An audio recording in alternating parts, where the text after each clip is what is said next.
dans ce que nous faisons tous les jours. Ça m'a conduit à faire déjà mon master en développement international et j'ai ajouté la missiologie dans ça, comment servir Dieu au travers du développement international. Et plus tard, ça me conduira à prendre cette thèse sur la foi, le travail, la vocation et l'économie, pour voir l'intégration de ça et comment, et l'origine, en fait, la pensée de Dieu sur ces choses. Et c'est de là que venait ma passion pour cette question. Et maintenant, ce livre que nous voulons vous présenter ce soir, Le travail selon Dieu, ce livre est né d'une conviction simple. Et la conviction, c'est un peu ce que je viens de dire, la foi chrétienne ne s'arrête pas aux portes de l'Église. Elle concerne toute notre vie, en Église et en dehors de l'Église. Et cela a compris notre travail. Parce que le travail, je pense que vous le savez comme moi, qu'il prend la majorité de notre temps éveillé. On les passe au travail. Et si notre foi n'a pas sa place dans le travail que nous faisons, peut-être que nous sommes en train de passer à côté de la raison d'être même de cette foi. Donc, pour beaucoup de croyants, le travail reste un lieu de tension, comme Hélène l'a dit, parfois même un lieu des fractures. Tout ce qu'il y a comme rupture dans la vie, on les vit mieux au travail. On y passe l'essentiel de nos journées, mais on a du mal à discerner la présence de Dieu dans ce que nous faisons tous les jours. Le travail est tantôt vécu comme une contrainte à subir, comme une source d'identité à défendre, mais rarement comme une manière de collaborer avec Dieu. C'est rarement qu'on se dit, je me lève, je vais au travail, je vais collaborer avec Dieu, je vais servir Dieu. Quand on va à l'église le dimanche, peut-être qu'on va conduire le temps de louange, on se prépare, on prie, parce qu'on se dit, je vais servir Dieu. Et moi, mon objectif ce soir, c'est de nous dire, de la même manière qu'on les fait quand on va à l'église, et si on faisait la même chose, on se dit, Seigneur, ce matin, je vais aller te servir. Et ça, je vais le faire au bureau.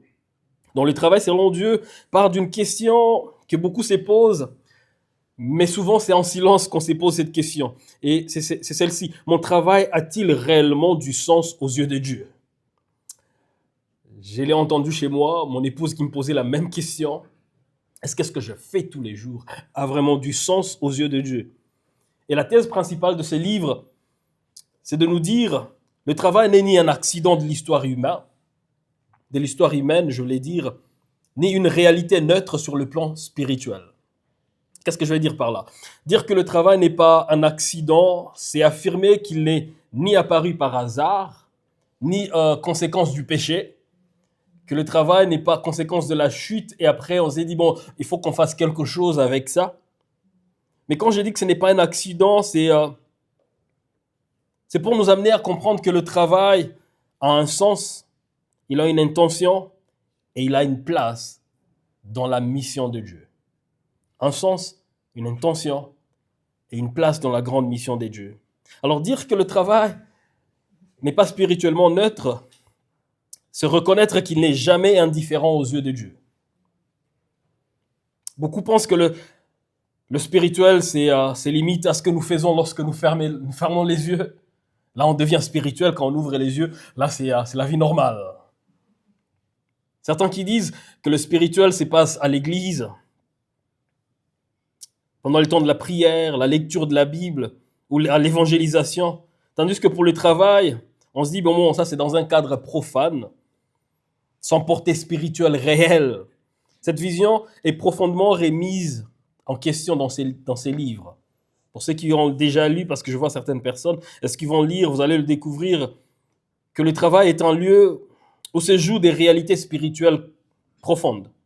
C'est un espace où la foi s'incarne, où le caractère est façonné, où les motivations sont révélées. C'est aussi un lieu où Dieu agit, Dieu, il nous forme, et parfois même, il nous reprend et il nous restaure au travers du travail que nous faisons. Alors, reconnaître que le travail n'est pas neutre spirituellement, c'est admettre qu'il peut devenir un lieu d'adoration ou un lieu d'idolâtrie, un lieu de service ou un lieu d'oppression, un lieu de fidélité ou un lieu de compromis. Et toutes ces choses sont conduites par la foi qui devient comme notre boussole morale. Pourquoi je dois faire, pourquoi je ne devrais pas faire. Et avec ces deux choses, ces deux assertions, je veux juste vous amener à croire avec moi que le travail apparaît comme une composante essentielle dans la pensée de Dieu.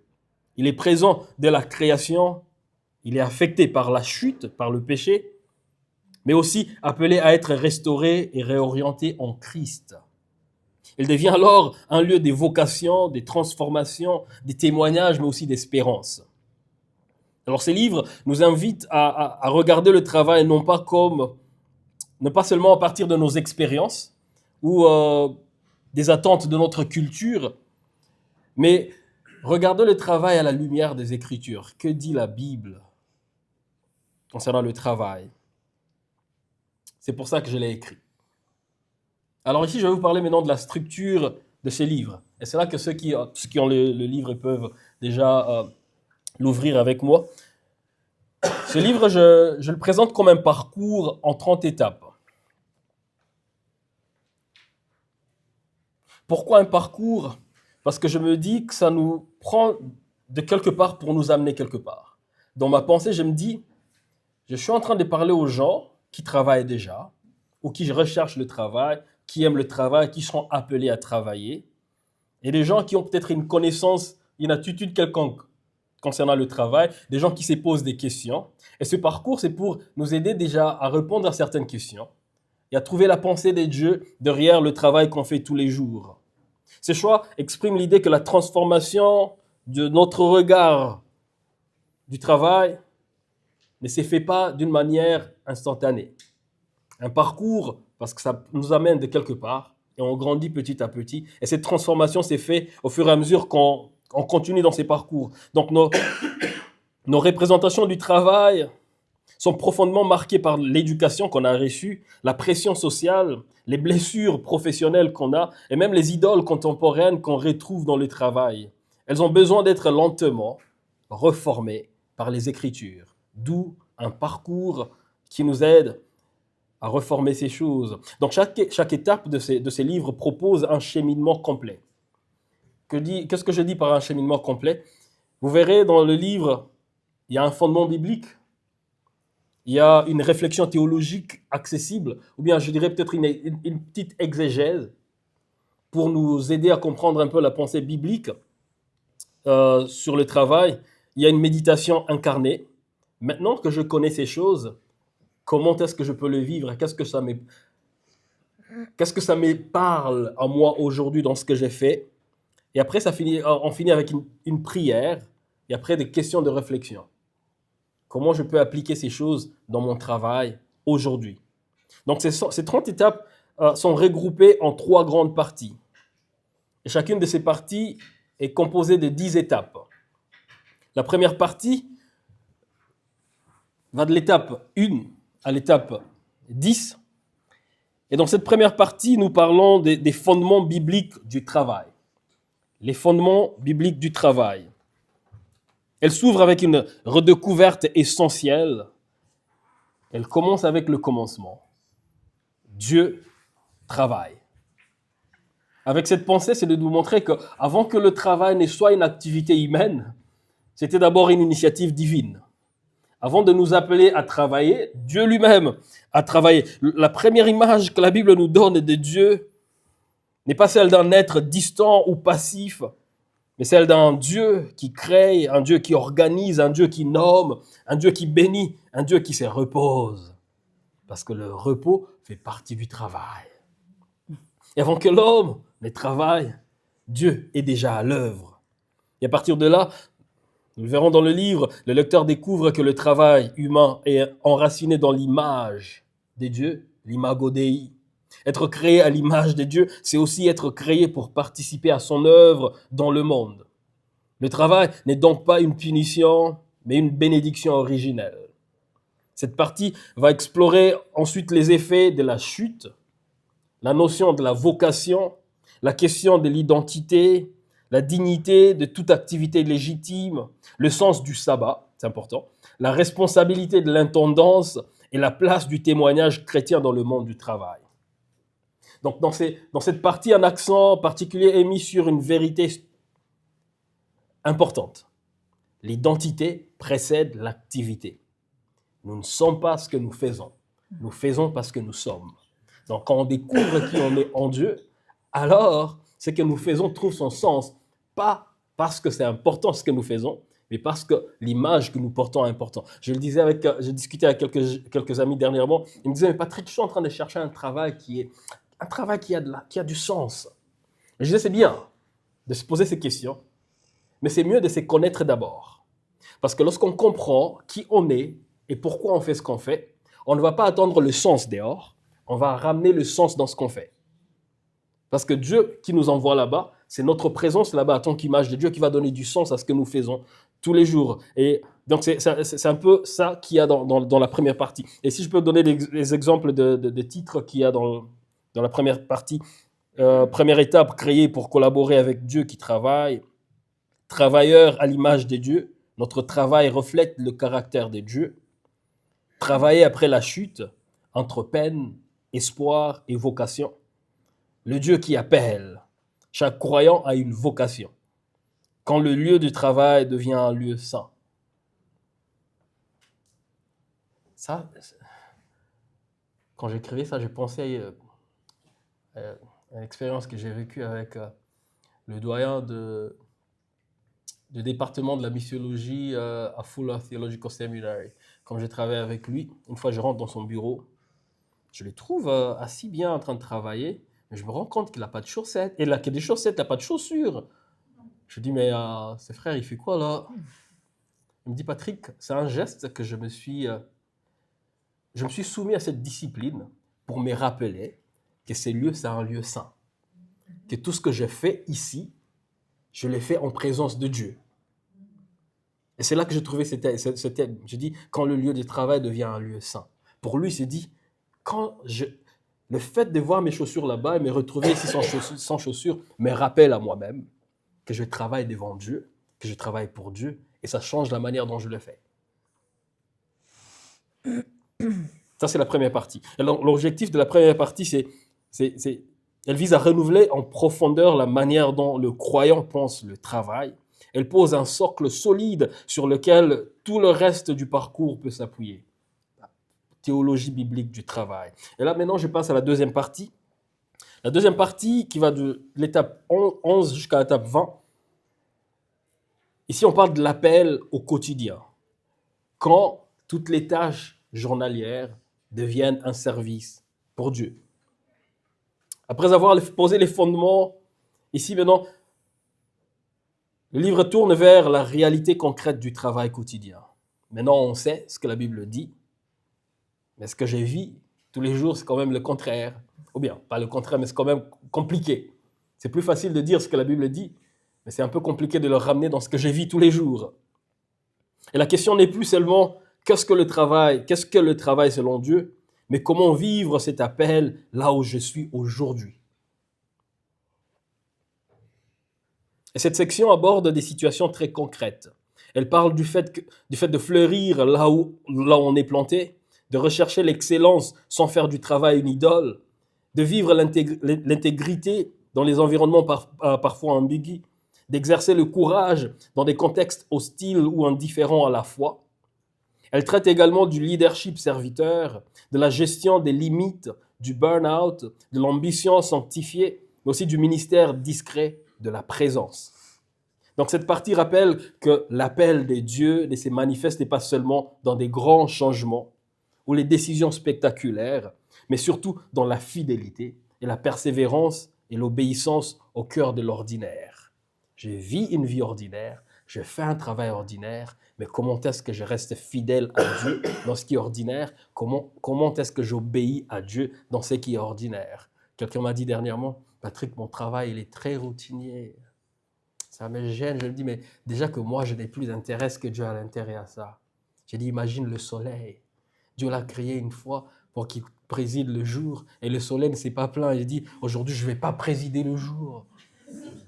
C'est de la routine. Depuis toutes ces années, le soleil ne fait que la même chose.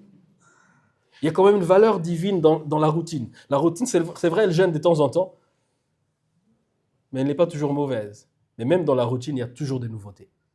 Tous les jours, le soleil se lève, mais tous les jours ne se ressemblent pas. Tous les jours, tu fais ce que tu fais, mais tous les jours, il y a des nouveautés dans ce que tu fais. Donc, tout dépend de comment toi, tu le regardes et avec quelle vision tu vas dans ces travaux. Donc, cette partie, elle rappelle que que Dieu ne s'est manifesté pas seulement dans des grandes choses. Et parmi les étapes ici, il y a l'étape 11, fleurir là où tu es planté. L'appel ne signifie pas toujours changer le travail.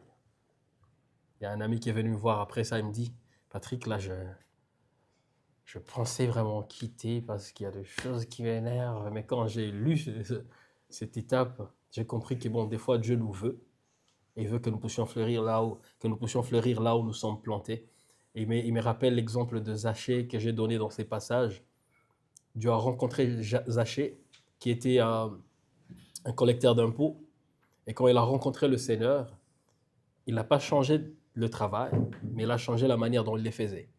Il a dit, si avant, dans le même travail que je faisais, je volais l'argent des gens, je vais déjà rembourser, je vais déjà remettre. Mais lorsque Dieu te rencontre dans ce que tu fais, ce n'est pas pour que tu quittes ce que tu fais, mais c'est pour que tu le fasses autrement. Des fois, Dieu nous appelle à fleurir là où il nous a plantés. L'excellence sans idolâtrie, donner le meilleur pour la gloire de Dieu. Je recherche l'excellence, mais je le fais pour la gloire de Dieu. La fidélité avant la renommée. Ici, je parle de la puissance de l'obéissance cachée. Parce qu'on n'est pas d'abord appelé à la renommée, on est d'abord appelé à la fidélité. À la fin, quand on va rendre compte, Dieu n'a pas dit, bah écoute, heureusement, toi, les gens t'ont connu partout. Mais il dira, non, tu as été fidèle dans ce que tu as fait. L'écart de l'intégrité, être la même personne partout. Le courage dans le bureau, la foi dans des espaces hostiles ou indifférents. Parce que c'est des fois ça, nos bureaux. Des espaces hostiles et des fois indifférents. Le leadership, serviteur au travail, dirigé selon les modèles de Jésus. Le burn-out et limite, travailler à partir du repos et non pour le repos. La sainte ambition, poursuivre des grands rêves avec un cœur pur. Le ministère de la présence, parfois être là suffit. Parfois juste ta présence là suffit. Ça, c'était la deuxième partie. Donc, cette deuxième partie a pour objectif l'intégration. Elle aide le lecteur à cesser de compartimenter sa vie et à découvrir que Dieu est à l'œuvre dans chaque tâche, chaque relation et chaque décision professionnelle. Peut-être que Dieu est en train de faire quelque chose, c'est à toi de prendre conscience de la présence de Dieu. Et ici, je passe à la troisième et dernière partie de ce livre. Et dans cette partie, je parle maintenant de l'influence et de l'héritage. La troisième partie élargit encore la perspective. On a vu la pensée de Dieu, on a vu comment l'appliquer dans la vie de tous les jours, mais ici on va parler maintenant de comment transmettre à d'autres ce que nous vivons avec Dieu. Si le travail est un lieu des vocations et des fidélités quotidiennes, il y a ma femme qui vient de rentrer. Sorry, sa présence m'a gêné. Je regarde ses côtés. Sorry. Si le travail est un lieu de vocation et des fidélités quotidiennes, alors il devient aussi un espace d'influence et de transmission. Cette section montre comment le travail peut participer à la justice, à la miséricorde, à la collaboration, mais aussi au bien commun. Elle invite à discerner la présence de Dieu dans l'ordinaire, à cultiver des habitudes spirituelles qui soutiennent la foi au travail et à envisager le travail comme un lieu de discipulat et de multiplication. Elle aborde aussi des saisons de transition, d'incertitude, des changements, et rappelle aussi que notre sécurité ultime ne repose pas sur une fonction ou un statut qu'on a, mais sur la fidélité de Dieu.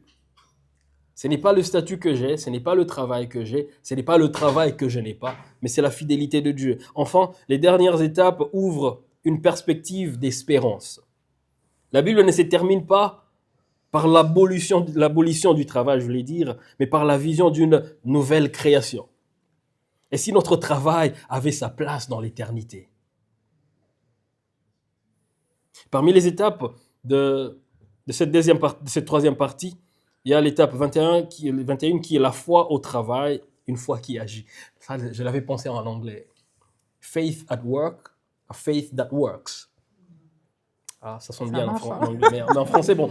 La foi au travail, une foi qui agit. Justice et miséricorde au bureau. Aimer son prochain à travers les systèmes.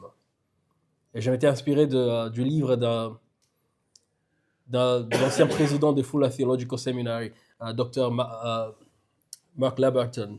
Il a écrit un livre ici qui a sur le titre « Lorsque l'amour du prochain devient un acte dangereux ». Il dit, quand Christ dit aimer ton prochain, ce n'est pas juste parce que ça sera toujours intéressant. Souvent, c'est un acte dangereux. Souvent, ça risque même de t'écouter la vie, l'amour du prochain. Et ici, je parle de la justice et miséricorde au bureau, aimer son prochain à travers des systèmes, collaboration plutôt que compétition, esprit d'équipe pour le royaume de Dieu. Écouter Dieu au travail, discerner dans l'ordinaire. Je vis l'ordinaire, mais comment discerner ce que Dieu est en train de dire, ce que Dieu est en train de faire, c'est dans l'ordinaire que je vis tous les jours. 25e étape, c'est mentorer et multiplier. Faire des disciples à travers le travail. Transition et confiance. Quand la saison change, comment gérer les transitions, comment partir d'un endroit où Dieu t'a placé pendant un temps et comment rentrer dans un nouvel endroit où il te veut. Transition et confiance quand la saison change, le témoignage au travail, vivre et annoncer l'évangile, parce qu'à un certain moment, il faut quand même l'annoncer. C'est bien, on parle de le manifester par notre manière de faire et d'être, mais à un certain moment, il faut quand même l'annoncer, quand Dieu nous donne l'occasion. Un héritage au-delà du salaire, porter du fruit qui demeure. Au-delà du salaire, il faut porter du fruit qui demeure. Un aperçu de la nouvelle création, le travail dans l'éternité. Donc si vous voyez avec moi, la première étape, on parle du travail dans le jardin d'Éden. Et la dernière étape, on parle du travail dans l'éternité.